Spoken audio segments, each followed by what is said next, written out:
So Trent, you know that great segment open that you thought about for like starting up the show? We could like play all the wonderful messages we get from everybody. Oh yeah. It'd be like, "What's up, NetHeads? Love the show," or it'd be like, "You guys suck. Get a day job." And we're like, "We have one," but we'd get to play it for them. We have, yeah, exactly. Yeah. Well, you know how we keep coming back to this whole well, I did the Windows 10 upgrade thing. Oh yeah. Mm-hmm. Okay, well, I can fully control all the computers in the studio now, except for one, and that is the Skype computer that just, I guess, did the Windows 10 upgrade. So I don't have another USB keyboard to plug into it to be able to even enter in the password. Yeah, well, you know what? Sometimes you eat the bar, and sometimes the bar eats you. There you go, sir. That's exactly what my thoughts were. Mm-hmm. That's exactly. I mean, it's like you were inside my head. Yeah. I've dabbled with witchcraft and voodoo, but mostly I just like to deal in phrenology. Okay. And what is phrenology? Is that the bumps of the head? Yeah, that's studying the shape of one's head. Oh wow, I was right. Yeah. Well, now I feel like we've started off on a good note. I like this. Absolutely. Well, in any case, there's no messages to play because I can't be bothered to take the time to log into another computer to try and play the messages through. Why would I bother with that? No. Gosh, no. No, we can't confuse things, folks. We're holding it together with like baling wire and chewing gum here. Yeah, for sure.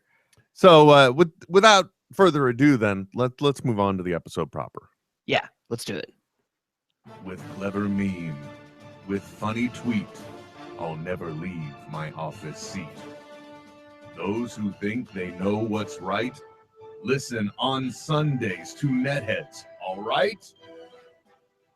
You've got to throw some cold water on this situation. Start talking about nerd stuff. You know, nerd culture is mainstream now. So when you use the word nerd derogatorily, it means you're the one that's out of the zeitgeist. System activate. This is NetHeads with Will Wilkins and Trent Hunsaker. It's a tech podcast. But we are a ton cooler than your typical geek, giving you the info you need to achieve mega nerd status. NetHeads. You guys rock. And now, here's Will and Trent. You know, Trent, week after week, I listen to that intro. I'm still waiting to hear this show. Yeah, it sounds like this show is fucking rad, dude. I'm excited to listen to it someday. I know, man. It's one of these days we're gonna get the payoff and hear this just bumping ass tech podcast. Yeah, it's a tech podcast, but it's a whole lot cooler than your typical geek. Well, little does everybody know what really happened was, 203 episodes ago, there was supposed to be another show in this slot, NetHeads with Will and Trent. Yeah. And those guys, they had an accident. Kevin Bigheart that he has. He said, okay, we'll hold the spot for you. We'll just get the show going.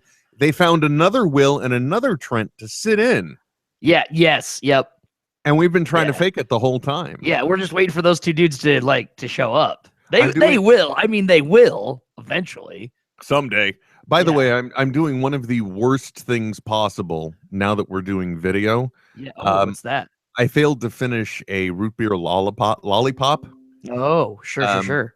Before the program. So yeah. So so it's like a root beer barrel, but on a stick. Yes, sir. That is correct, sir. Root beer barrel is one of the I would say often overlooked hardtack candies that is actually quite delightful, more so than I would say like a butterscotch. Well, that is just delightful. Yeah, I would much rather have that than a buttered scotch. Yeah, I definitely would. And who puts cream in their liquor anyway? I'm sorry, but that's asking. If you've let a White Russian sit around for a while, you're asking for trouble. Oh, definitely. Unless you're that guy that was out to sea. If you had discovered a rancid White Russian, you drink it. You drank it anyway. Yeah, or if you're like the people in Last Man on Earth, they're eating a bunch of rancid food because that it's all that's left. Or they're just going with what's semi-safe, like the can. That's the thing that I think at least shows like The Walking Dead, and now kind of with Last Man on Earth, I think they've really hit home a solid truth, and that's the fact that what happens when the factories stop working because Right. there's nothing coming in because the farmers aren't farming. And what I'm saying is, here in the US we have such a shop oriented culture that it's a throwaway culture at that. You know what I mean? Like you buy it, you use it once, you throw it away. Yeah, exactly. So in the event that anything truly tragic happened, I mean, there are going to be all I'm thinking now, Trent, the whole point is I'm really glad I live in an agricultural community. Yeah, dude, for sure. For sure. I think now part of my plan is to go a little more inland onto a slightly bigger piece of land. You want to be up a little bit higher so that as the hordes come, you've got the high ground. You know what I mean? You can pick them off as need be. Exactly. Because if we learned anything from the prequels, it's that, if somebody has the high ground, Game over, man. Pretty much. By the way, Trent, I know you say you live in a spoiler-free world. Yeah, post-spoiler world. I don't know if there's any truth to this or not because I haven't looked back since like 7-something a.m. this morning. Apparently, something was up on Amazon maybe earlier today, and it was a puzzle for Finn, the new character in the Star Wars. And it revealed his last name. Did you see anything of that? Oh no, what was the last name? Should we say it here? Yeah, of course we should. All right, folks, if you don't want to hear it, here's what you can do. You can take your headphones off. I will say it within 5 seconds. You can put your headphones back on. I think it's pretty simple, right? Here we go. In 5, 4, 3, Lando Calrissian. His son, last name Calrissian. Oh, see, and people have been speculating at that for a while. Isn't that you know what? I think I may have said this once before, but isn't that a little on the nose? Yeah, and that's where you make his last name Hood, like Wilrow Hood's son. You know what I mean? Yeah, just anything. If they make him a Hut, what the hell? Yeah, like the Hut from the first animated cartoon. No, he's an adopted Hut. What was his name? No, but so at the launch of the Clone Wars, the animated series, they did an animated cartoon, like a feature, and there's a Hut that's in there that speaks English and is very flamboyant, and it was a little much. And I love the Clone Wars. It's some of my most favorite Star Wars media. But that one, I was just like, really, guys? Come on. Does he have to talk like this? And they gave him like a lisp and a Southern accent, American accent. I'm just like, what the fuck? There's just something off here. It's weird. It is weird, Trent. I'm not gonna lie to you. So I'm a little disappointed that I'm really honestly now, after the Japanese trailer dropped this last week. Oh, and I haven't watched it yet, but I heard there was a lot more stuff that was revealed. There's just more. There's more clips. Okay, like BB-8 gets acquired because he just starts following this chick in the desert, right? Oh, okay, that's where he comes from. It's just the desert. Yeah. We don't know where he comes. No, we don't from know. Officially. I mean, but I would love. He came from a factory. I would love a tie-in that it's another crashed ship on another desert planet, and that it's another droid out. I mean, I'm okay with that kind of symmetry. My whole point is I'm okay with seeing this extra stuff, but I'm really at the point in my life now where I'm okay with not knowing anything else. I'm ready to just sit down and experience the presentation that so many people have now worked so hard to put together for me. Yeah. Yep. Although I think that in this day and age, I would barely put it past anybody to have every single bit of information that is coming out happening in a very calculated fashion. Oh yeah, no, this is how validation is created for myfanboywebsite.blogspot.tinder.com. You know what I mean? Mhm. Like it's where we can speculate at something, call it journalism, Mhm. and then get a free pass into Comic-Con because you're a journalist now. That's what, and that's our problem. We just keep talking. Yeah. Just We're waiting for just- those the real guys to show up. We're just idiots, Trent. You know that? Idiots. Hey, something else that has come up, and this is more talking to our good friends in the nerd culture, Mhm. in the geek dome, if you will. Ooh, I like that. The geek dome. Yeah, Dude, it's like the Pleasure Dome with Kubla Khan. Except far less pleasurable. True. I like that. From now on, I don't know. Do you want to take a vote of this, Trent? Should we? It is the new official NetHeads term for those of us that are purveyors and appreciators of the comic book, superhero, and Star Wars and Star Trek and finer geekery related items. Your Fireflies, hell, even your Terminator, Sarah Connor Chronicles, whatever, Mhm. whatever floated your boat. Do we officially say that those of us that are into this stuff, we are just in the geek dome? Yeah, I think we are. Yeah, I think that's we're like Stephen King. We're under the dome. We are the geek dome. I like it. Mhm. So let it be written. So let it be done. Have that written into the official record. Trent, can you? Yeah, I will. All right. I'll let the stenographer know. Okay, good. Thank you. Make sure not to erase that part. Anyway, speaking of the finer geekery stuff, it would appear, Trent, that somebody is attempting to get a Comic-Con going in the San Jose area, calling it the Silicon Ooh. Comic-Con. Oh, that's brilliant. That's a great idea. I know, right? Even if it was, let's face it, even if they booked a venue that was really Silicon Valley adjacent, Yeah, you'd no, it still doesn't. have to Yeah, call it. That's a great name. absolutely. That's a brilliant name. Oh yeah, I want to go there just to see the name alone Yeah, on a banner. But well, they've and already- it would be great too because then you could get T-shirts Mhm. that were like Silicon Comic-Con, or Silicon Valley, but it's a play on silicon implants, and so then it just has like like really grotesquely like Power Girl is on the T-shirt.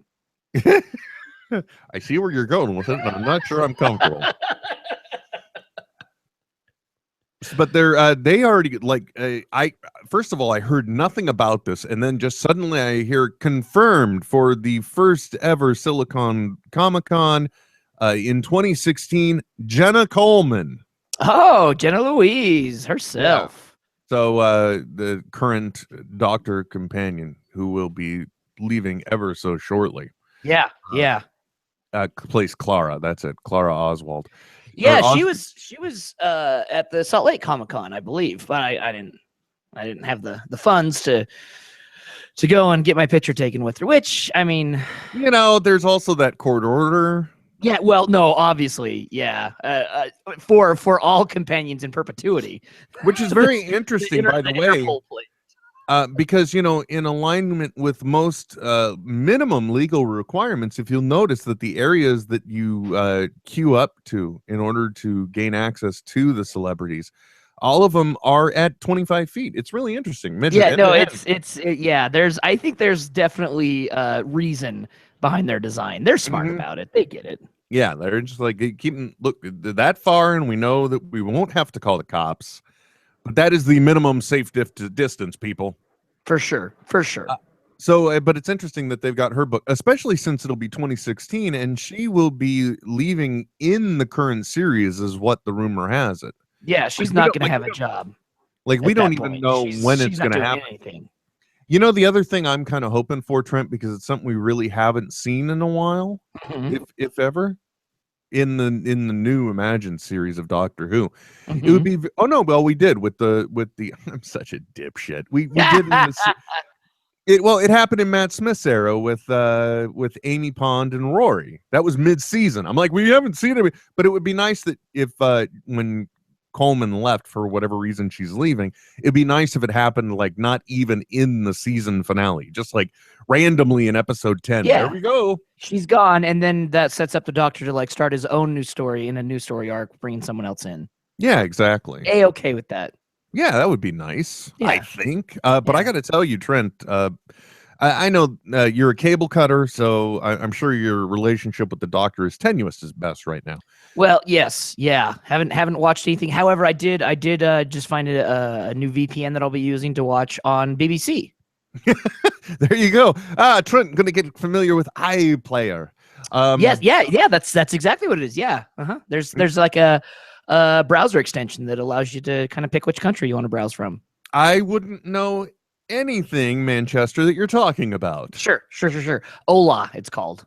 But it would be so nice, if you could just watch. I don't even understand why they don't do that here. It's just like, look, air it at the exact same time. Yeah. Just I get bitter about that on quote unquote live shows as well, because if you think about it, I mean, guys in network broadcast, that afternoon block, you're throwing just shit away is what you're doing. You're getting minimum advertising and you're trying to run minimum cost rebroadcast syndication plays. Instead, what you should do is run the live event live. So if it's live on the East Coast, make it live on the West Coast. Sure, it's 5 o'clock, but now you're cashing in on different demographics, because boy, my grandmother would have loved the hell out of that. Yeah. Oh, without a doubt. It's, I mean, not only do you cash in that way, it just, unless there might, and again, this is something that a part of the industry that I don't understand. There are rights, say that, like, because BBC America is a for-profit, BBC is non-profit. If there was like rights where it has to be played on the non-profit for so long before it can be moved over to a for-profit. I don't know how that works. I don't know. You don't have the science. No, but I could see something like that being the case. Yeah, definitely. Hey, you know what? You're probably right, Trent. But I don't know. I don't know either. But then they could still just run the content in the same time slot as well. You know what I mean? For sure. So you catch both ends is all I'm saying. And boy, who wouldn't be happy just to catch both ends, right? It depends on, power bottom's usually like one side, but if you're flip-flop, then you can go either way. There we go. I don't know how we got where we got, but Silicon Comic-Con apparently coming up in 2016. Yeah. I'm almost wondering. I got to look at the demographics trend. By the way, I don't know if you noticed this, but there is one of our listeners is trying to get us to come to, I think it's Colorado, to do a live show. Uh-huh. And there's a venue there, a theater or something, that is doing exactly that. They're leasing themselves out for shows and for podcasts and everything. Yeah. And he's even negotiated for us, Trent. Oh, well, that's nice of him. That not even on our behalf. Sure. Let's just say the terms of us being at the venue would be very favorable. Sure. Right? Sure. But then when it all comes down to it, that would be downtime for you and the shop. You got the dogs, travel time to wherever this is. Let's just say it's Denver, as well as lodging, travel expense, and the same for myself. Yeah. Which is why a lot of venues, when they book somebody, that's in the contract to cover those things, so that you can actually get a look at what you're going to gain from it. Because a lot can be lost in lodging, flight, food, etc. Etc., my friend, especially when it's the end of the night, you're coming off that show, you're like, oh, that was so great. I'm just gonna get the room service menu and I'm gonna wreck some stuff. Or it was so bad, you're like, oh, I don't even fucking care. You just call down to the kitchen. I eat everything chocolate. I'm going to a fucking dispensary and I'm getting all the chocolate they have. Oh my Lord. I'm gonna sit in my room and eat it. And then I'll see where I'm at in the morning. I'm not saying that's what would happen. I'm saying that's what probably would happen.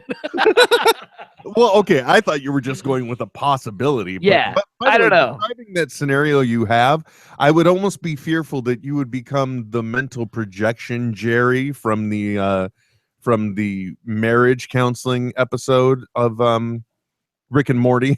Oh yeah. You eat that much, I think you may just become worm shaped and I just turn into like a little blob that like spills around. Who's gonna scoop up Trent and get him home? Someone that's got a shit scooping shovel. There you go. That's all it takes, my friends. That's all it takes. but I was just going in that direction with live show. I mean, maybe even San Jose would be a cool place to try it out at. But we never know. Yeah.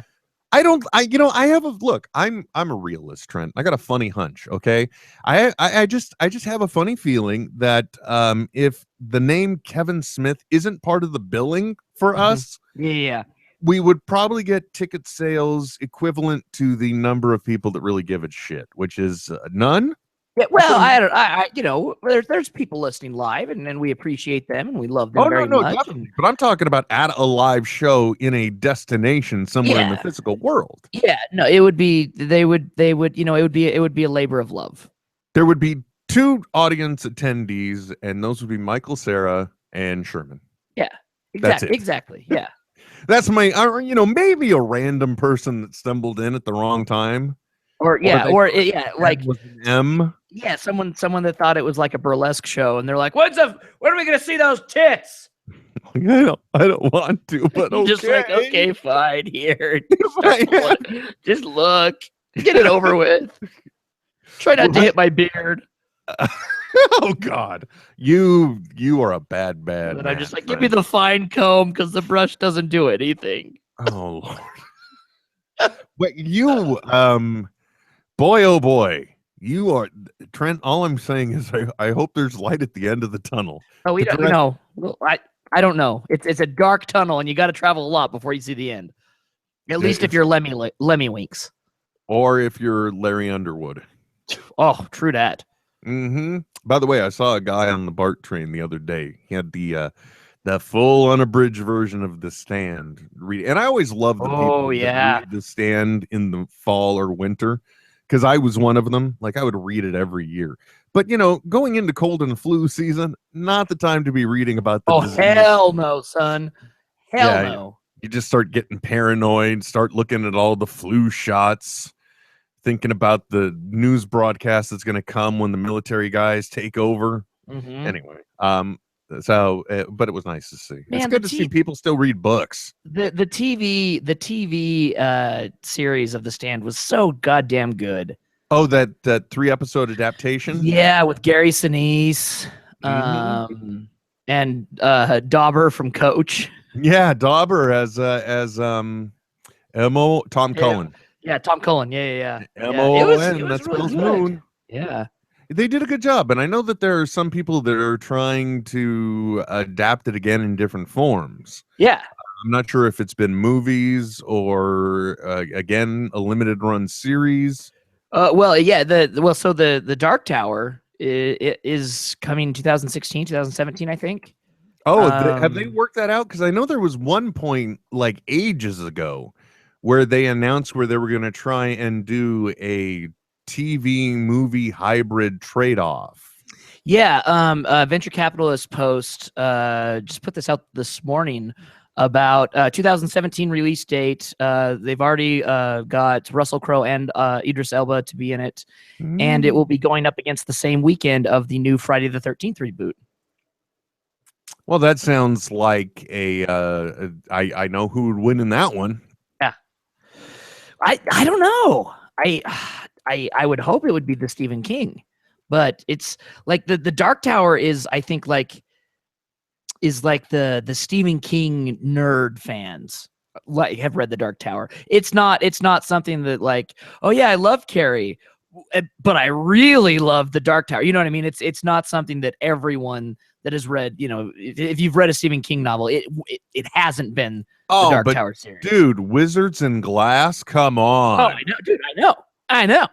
By the way, still in my opinion, the pinnacle and peak of that run. But it was, I think the other thing about the Dark Tower series that is interesting to look at when you read it is realizing that each book, because they're written so sporadically, also really represent something of the author at that time. Oh yeah, for sure. Yeah. Like you can see King maturing through the process, even down to the point where he got in a near fatal accident, and admittedly, I feel rushed through the last 3 books, but at least he had the decency to finish what he started. Well, yeah, and if you read his book On Writing, it's part memoir, part process. about writing, he talks a lot about his process and the life and finishing the series after the accident, and how the series is what brought him to health out of the accident. Had he not had the series to work through it, there would have been no maybe never another Stephen King book. Wow, that's Yeah. I did not know that. So the finishing the story was also therapeutic for him. Absolutely, yeah. Uh-huh. Wow, Yeah. that is amazing. Almost as therapeutic as sitting and watching the Star Wars trailer over and over. Oh man, oh, so There are good. so many. The thing that I love about the new Star Wars movie is it's really bringing out the awareness to those that Star Wars really means something, and then there's the rest of the world that doesn't get why Star Wars really means something to people. Yeah, they're just like, it's fucking Star Wars and R2D2 and shit, right? Nub nub. But interestingly enough, yeah, nub indeed. It's nice to see that it does at least bridge two generations I'm aware of, because there's mine and yours. You know? Oh yeah, and dude, it's gone into the next one with the and I see it a lot with younger kids who are just so into the Clone Wars. You know what I mean? That was their first, and then later they went in and saw the prequels, and you know, like they're even too young for that. It was the prequels weren't even, you know, on their radar until after the Clone Wars. Yeah, you're right, man. That is one of the things that's been very interesting, that wondering where Star Wars would be right now if the Clone Wars cartoon hadn't happened. And I'm not meaning that facetiously, because Yeah, no, to, absolutely. it was also able to reboot a generational awareness, as well as remonetize something that had been stale for Yes. ages. Yep. Yeah. Exactly. And it did it really did. It did a beautiful job of almost an apologist work, but in and of itself, making the prequels relevant to the story. Mm-hmm. Well, that's awesome, man. And I feel like when they sat down to write it, that was their whole okay, like, we need everything that we need that we do needs to, you know, amplify the trilogy and augment the prequels into relevance. Definitely. Yeah, that's all. Sorry, I just got a really loud ringing in my ear, and it just completely threw me off. Those usually aren't a good sign. Yeah, and by the way, if I seem a little off, folks, it's because something serious has happened in our family. I'm literally sitting in this office right now as a way just to distract myself and fill time. Yeah. So, but that's all I want to say about that. It just like pointing out because there are times people will write in and they'll ask us, you know, is something off there? Because it's like, you know, some days you do, some days you don't. So what? Yeah. That actually makes no sense and doesn't apply. But let's run with it anyway. Okay. You know what I mean? So, Trent, there was something we were talking about before the show, and I said, you know what? This is show content. Oh yeah, well, I mean, it's and so essentially, like, I see people, and it's a little different for Comic Cons, right? So we're talking about you know, getting photo like celebrity hunting, I call it, right? So you've got your mobile device, and you see a celebrity, so you approach them and say, "Can I get a picture with you?" And so, like, back in the day, you know, before that, everyone had a camera with them all the time. That's where autographs came from, right?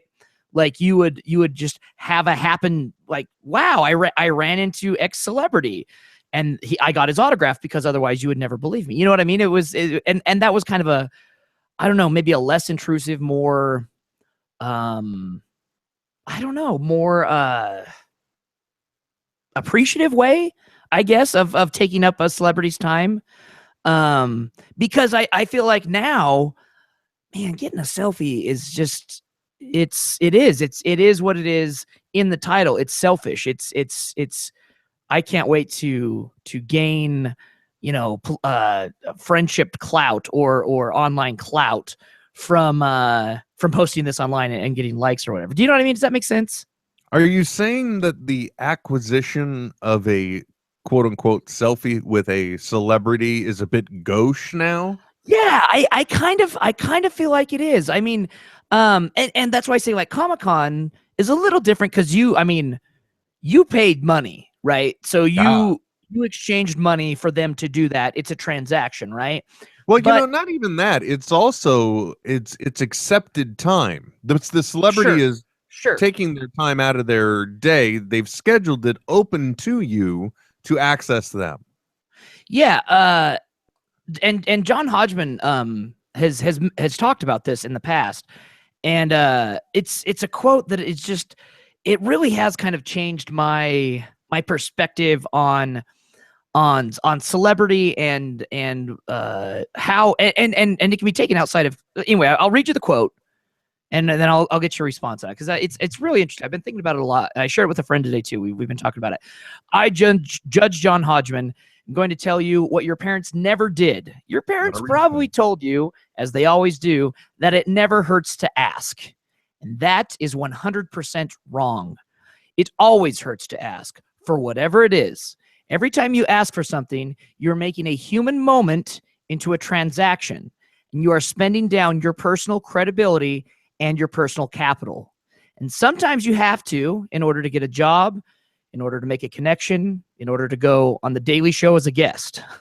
Sometimes, so like he's saying, he's like, I get it. Sometimes you have to, but he says sometimes you have to ask and debase yourself a bit to get what you want or need. I have never found a situation where getting a photograph of myself with someone else is worth bothering them and making myself into a creditor. And I think, yeah, like the way he puts it, and then he went on in the podcast to talk about how, he's happy to do selfies with people he does meet and greets after his shows quite a bit. But he said he would much rather, where he talks about the human moment, he would rather have a human moment and spend that time getting to know you or a little bit about you or letting you ask something about him rather than spending that time to prove so that you can get likes on your Facebook page. Yeah, well, especially since that type of informational acquisition, if you will, is so incredibly disposable in this age. So you know what I'm saying? Yeah. Yep, the actual result itself is utterly disposable. It's like, we took this picture. I may share it, I may not share it, not to mention the fact that it kind of puts the onus on the celebrity of, am I representing myself good in this moment? Because if you're in a shitty mood and you agree to take a picture, you may not take the world's best picture. You know what I'm saying? Yeah. Oh, absolutely. Absolutely. It's just one of those weird things that I don't know. And in thinking of that, I think about it too, not only in celebrity, but anytime you ask for something, you become a creditor. Do you know what I mean? You are then loosening or devaluing what you have to offer because you need help somewhere else. And I think it's very similar to sometimes you do have to get a loan to say to buy a house, right? But you don't have to get a loan necessarily to buy a car. Sure, it'll get you one faster, but in the long run, it's just a more expensive shortcut. And I think that's the crux right there is if you're looking to do something the whole thing that Judge Hodgman's talking about is from a guy that had a fender bender with Wayne Gretzky. and then asked for a selfie? No, he didn't. That's just it. He was really cool about it. And he was like, hey, you know what? Not a big deal. We'll just exchange information. Really, really appreciate what you did for the sport. There's nothing big. Go about your day. We'll deal with it if we need to. But it was just a regular fender bender, exchange information, said, appreciate you, and then left. Right. And Hodgman then said, you probably won't get a call from this guy saying, hey, thanks for being cool. Why don't you come over and have dinner with us? But you for sure wouldn't get that call if you would have said, hey man, oh my God, this is awesome. Can we get a selfie? Yeah, especially in this moment where. Yeah, exactly. This very real, this very human transaction, this moment, where literally there's a celebrity in the wild. We have seen him quickly. Yeah. Grab your Yeah, We must go. So I don't know, Do you have your phone of pocket with camera at hand? Let us go. We will trap him now. I don't know, like, and it's really interesting because, like, Kevin will take a selfie with anybody, and he's always really cool about it because he's the one that says, you're nice to one fan, they'll tell 3 people. You're a dick to one fan, they'll tell the whole internet. Very true. But at the same time, I believe he understands the value in not taking shortcuts. I've seen people like in the Q&As that he's done. They're on video on demand, you can watch, and people will be like, hey, will you read my script? And he says no. Or they'll say like, hey, how can I beat you? He says, go make a movie. Exactly. You know what I mean? Like he understands the value in like doing things for yourself and not taking the shortcuts. So it's just something that I've been thinking about a lot. And like you get down on yourself sometimes because you're like, oh man, if only I could get a boost, if only I could get, you know what I mean? But no, fuck that. Like do your own work and then live in your glory. Yeah, that's true, man. Kind of like, well, it's kind of like how we started out. I started out doing radio askew, and then I quickly went from something covering Kevin Smith to more discussing things in the essence of, and that evolved into you and I doing this. Yep, totally. Eventually you got to walk on your own 2 feet, or in my case, utilize your feet as well, Trent. Yes, right? That I think so. I judge John Hodgman. I'm going to tell you what your parents never did. Yeah, and I've been putting out links. If you do follow NetHeads on Air on Twitter, or if you're following the hashtag NetHeads, not unlike Sir_Smoke, ZDigital13, Miranda Janelle, that fracking cat, and a whole host of others who are joining the conversation right now on Twitter via the hashtag NetHeads. By the way, that was something I wanted to ask you about, Trent. Not about the hashtag NetHeads, but about social. No, but about social media in general, because I don't understand how anyone can stay on top of their quote unquote social media. Yeah. If they're in any way trying to promote anything, to do something, I know. Because I mean, okay, look at what we're doing. Okay, first of all, we have different affiliate links in which we attempt to monetize our traffic, right? We try and get you to go here.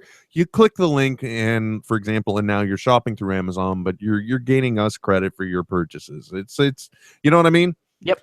And in order to do this, we have to have information up on the website, but the website isn't enough. So we got to make sure that people are aware of this stuff. If they're on Facebook, so now we got to put it on Facebook. But then you don't know. I mean, like. At what point do you finally call it? You know what I'm saying? Yep. Because I at this point now, we're already talking about what, 6-7 hours of work in one day? Yeah, exactly. And then you're like, shit. Okay, now I have to spend my part-time job promoting everything. Yeah, not including any of the creative that I want to do. Mm-hmm. Definitely. And you alone have at least 3-4 different podcasts. We just have the one. Yeah. I mean, doing, man. Well, and that's just it. I haven't recently. Well, and plus, what is the secret? What's the minimum? What's the maximum? You know what I mean? Where is the true return on investment for your time that you're exchanging for doing this? Is it really making sure you hit all the bases, or is it really just Facebook and Twitter you should give 2 shits about? Dude, where are the goddamn metrics, Trent? I want the metrics. And that's what's so crazy about it, because social media is so how do I put it? Is so like focused in demographic. Like I personally, my demographic of people that I'm friends with on Facebook is an older demographic, but yet I see the kids hanging out in the skate shop all the time who are like, oh, Facebook's like for my grandma. I don't use Facebook. I'm all about Snapchat. And they're all about Instagram and Snapchat, and like they don't even log in, and they're like, oh shit, I'm definitely not using Twitter. Are you kidding me?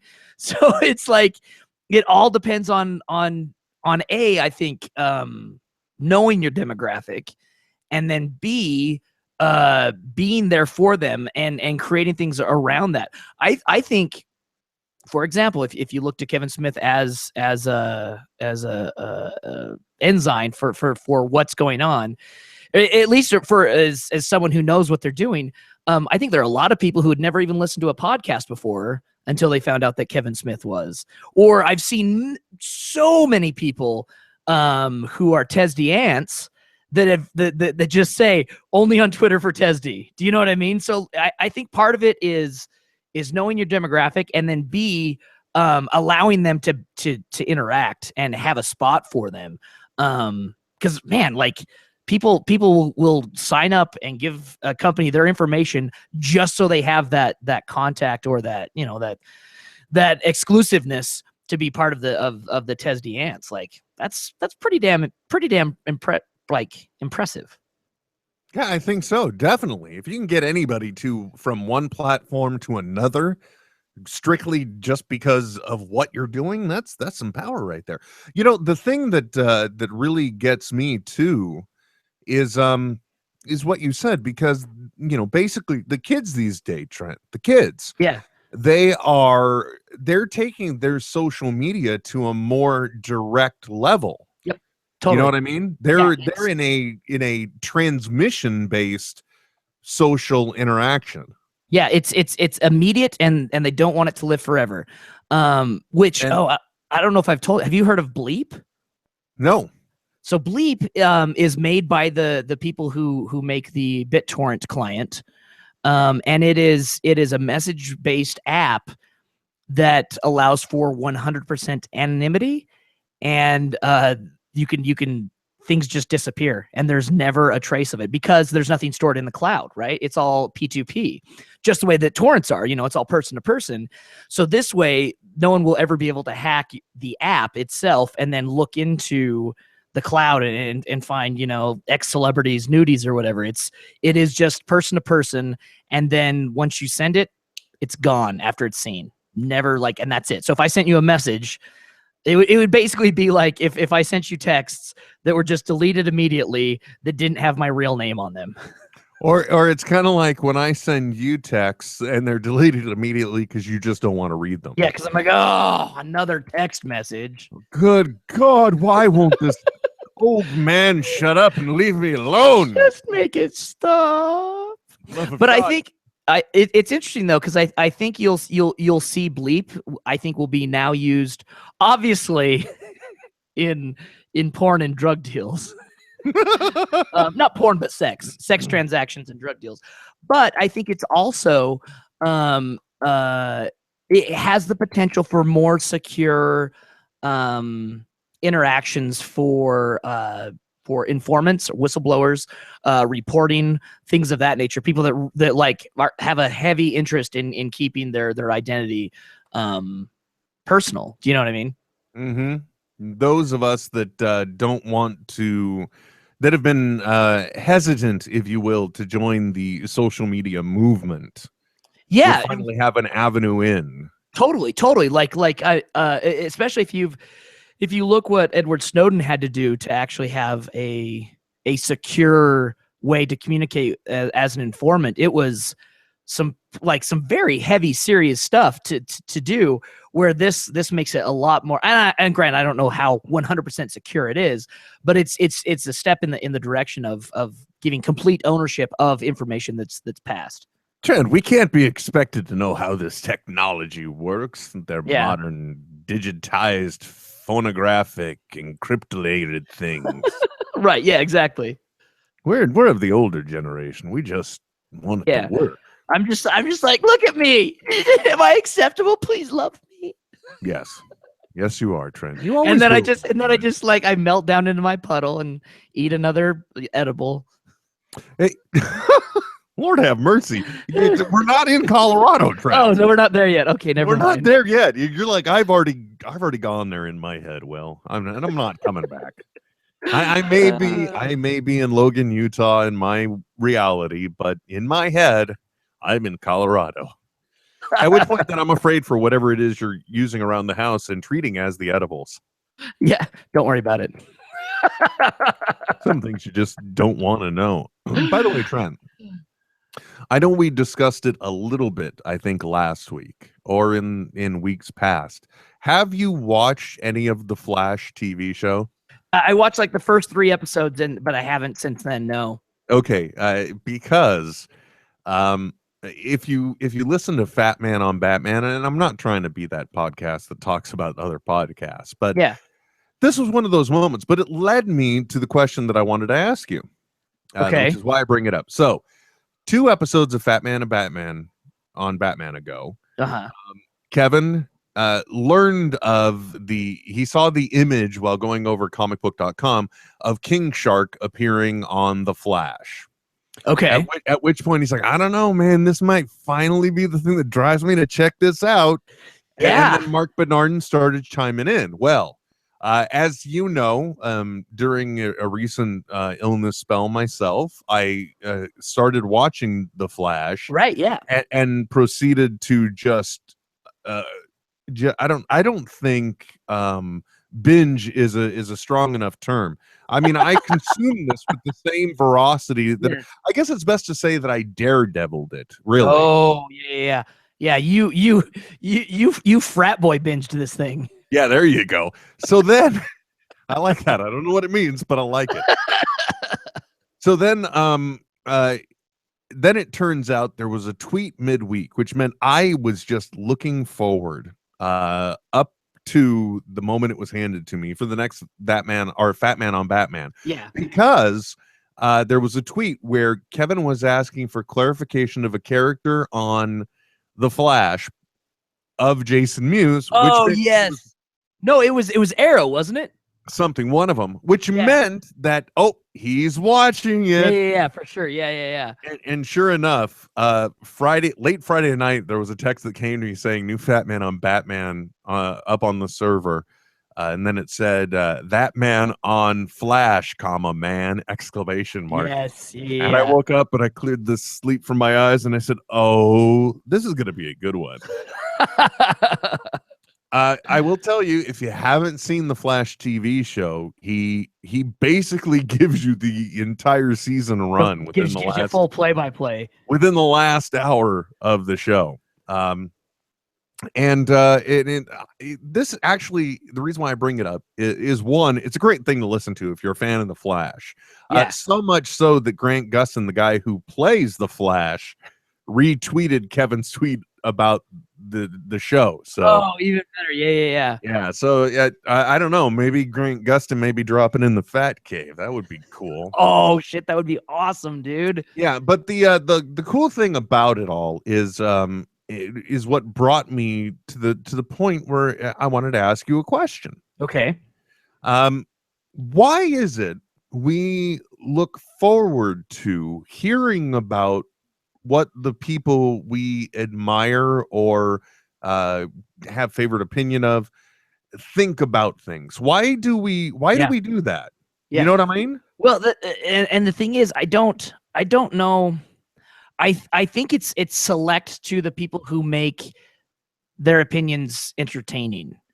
I mean, we've seen a lot of behind the scenes footage of Ben Carson lately, and holy Lord, that is not entertaining.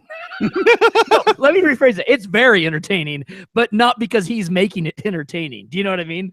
Like, I think you can get someone's POV, but if they don't have like a unique take on it, then you're just kind of like meh. Like, and and maybe I'm in a minority here, but there are some major podcasts out there with huge celebrity that I just think they just kind of report the news, and they're not giving me something special, and my time's pretty special to me. Definitely. So like, I don't know, you're right. People do look to that, and I am in the minority here. I just, unless they can give me something unique about their take on it, the hell, I don't care. Yeah, and I guess, like, for me in this particular instance, the thing that I was looking forward to the most was hearing, at what point did Kevin start crying? Yeah. You know what I mean? Yeah. I mean, because you too, you had there was something you were talking about that you were watching. You mentioned it on Twitter where you started crying. I don't remember what that was about. Oh, dude, just throw a rock at anything on my on my Hulu queue, and I'll be bawling. It doesn't take much. Mm-hmm. Well, you've made that pretty clear. Was it the trailer? Did you cry from watching the Star Wars trailer? Yeah, I cried at that. I've what else? I cried at Sasha or Bailey's entrance just the other day on professional wrestling. I mean, you name it. I'm just Wait. Hold on. fickle amount I of wish I had a emotions. whistle because I want to throw a flag on the play. Yeah. Are you saying you got emotional from something that was happening in wrestling? Dude, happens a lot. Oh, wow, dude. A Okay. lot. Now, mind you, I'm not judging. I'm just clarifying. Yeah, no, by all means. By all means. Because there was this one clip that I've heard on the internet of this one guy who is, I don't remember what he's talking at, but he just gets so emotional about wrestling. He's like, and we know it's fake, but it was real to me. And he just starts melting down, repeating, it was real to me. And I know you're not that guy, so I'm not. That's why I'm saying no judgments. I just wanted to be clear. Yeah, well, I mean, it's especially it's cool because like when you follow wrestling and you look behind the scenes and you see like people like working to get a spot, or they're doing their best to try and to be put over, as it's called, like being put onto like a main event or something like that, and then they finally get it, and you can see like in people's faces like how when it really means something to them, and it's a cool experience to like to see that and acknowledge it with a wink. You know what I mean? Knowing that like some dude who looks probably exactly like me sat down and scripted it out. Dude, here's the thing. I'm going to tell you about something else. This is something else to look forward to. And I'm wondering how you would react watching it. One of the things Kevin admitted to on this last episode of Fat Man on Batman was that as he was going into watching these last couple episodes, he started recording his reaction. Oh, sure. Yeah. Because he had spent hours upon hours, as he noted, just talking to machinery, yelling at it. No! Oh my gosh! Oh, you didn't! Oh, that is so cool! These kind of things. Yeah. I think it would break the C-Smod channel if he were to do that. Holy shit, dude! Even if not even do it live, like just give us examples to where you queue up in a small corner what you're seeing and what he's watching, and then just to kind of chain those together for different parts. How do you think you would react? See, and that's what's so cool about it is like it would be.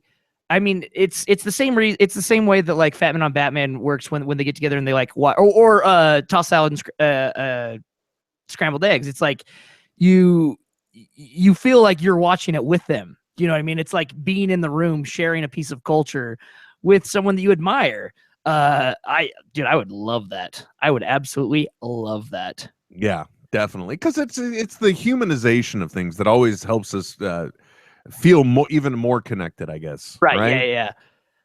Yeah. It's because I mean everybody else, all the other guys out there, you get together with other fellas and you just put on a movie to cry to, right? Dude, I that's why I don't go to movies with people. I am dead serious, and that is why I probably won't go to Star Wars until maybe a month afterwards on a Sunday morning, because then I can go in there, I can be it'll be a safe place. I understand, but I will give you one little simple bit of advice, Trent. Yeah. Hoodie. I'll have it on. I'll have it, but I mean, I'll be back in the corner, and there'll be loud sobs anyway. Well, plus, I mean, but you know what? That is an actual good point, because from the a solid economist's point of view, the perfect time to see, if you're going to see it opening weekend, Sunday morning matinee, or if you are really dedicated, Sunday morning matinee the following weekend. And the reason why is because the crowd's not going to screw up anything that you might catch or listen to or hear. Right? Yeah, for sure. Yeah, exactly. So you're saving yourself having to go back again to catch what you missed. But then there is also being part of that zeitgeist. Yeah. Because but at least for all the theaters here in Logan, they're sold out 2 weeks. Already. Yep, 2 weeks Well- out. So that's past Christmas. Well played, sir. You're like, I have no choice now. Yep. Yeah, I will wait, and that's the way I'll do it. You know, I was thinking the other day too, if you really want to know how much big business can affect internet security, we're gonna find out once The Force Awakens comes out. Oh, there's nothing. Someone will upload it. I know they'll upload it, but how long will things truly? I mean, and the only reason why I say this is because, like, when Avatar came out and just crushed things and just went beyond expectations, at that time, it still didn't have to compete so much with BitTorrents. You know what I mean? Right. They were out there, but still not widely used. Yeah. Okay. Or maybe they were, and I'm just off my nut.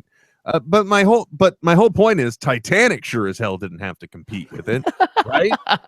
I don't know if you went down on Market Street in Newark in 1997, maybe 96, maybe you could have picked up your own copy for $5 on VHS instead of having to go see it in a movie. Oh, that was the original BitTorrent, right? That was absolutely that was the heyday of Jerry Seinfeld having the steadiest hand in all of pirating. Oh man, that's the original file sharing right there. Here you go, folks. You got it right here. Godzilla, $5, $5. Right here, $5. You want it? We got it right here. When Harry Met Sally, we got it.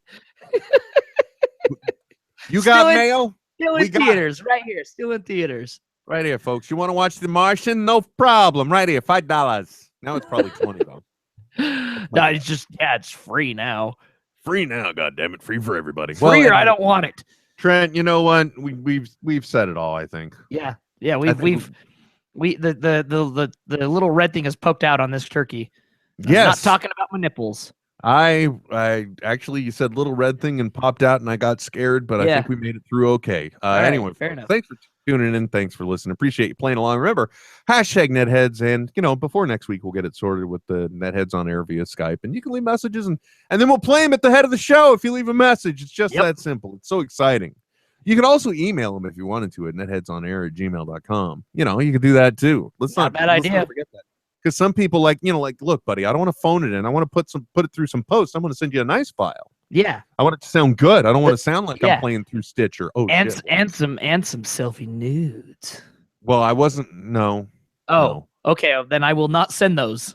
No, thank you. Oh, I thought you were requesting. I'm like, dude, we can't No, request. I was just like, I could spice your night up, Will. And then, There you go, folks. So Trent's offering. If you want to submit your messages, he'll send you some nudes, I guess. I don't know.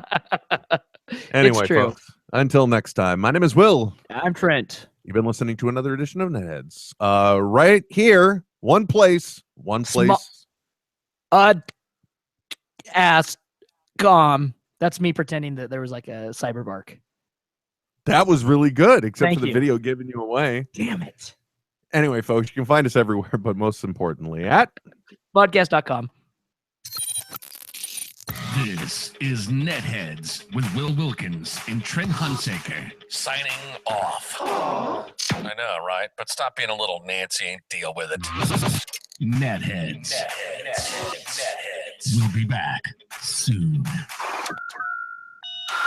Goodbye. This has been a production of Smodco Internet Radio. Sir, only at smodcast.com. I don't think I have ever borne witness to us transitioning through so much in so little time. Yeah. But yeah, we hit a lot of stuff. Feel like we just jumped from one soapbox to the next today. Pretty much, just like going boom, boom, boom, boom. But that's sometimes, dude. Sometimes you just gotta be Mario running over those barrels to get to Donkey Kong. Mm-hmm. Yeah. Right? That's the original Mario. You bastards. Oh, what are you all mad about the people that are all like Super Nintendo Mario is all No, that there was? that's fine. I'm just saying, like, no, your retro gaming history, folks. Darn tootin', man. You know what? Here on NetHeads, if there's any one thing we keep it real about.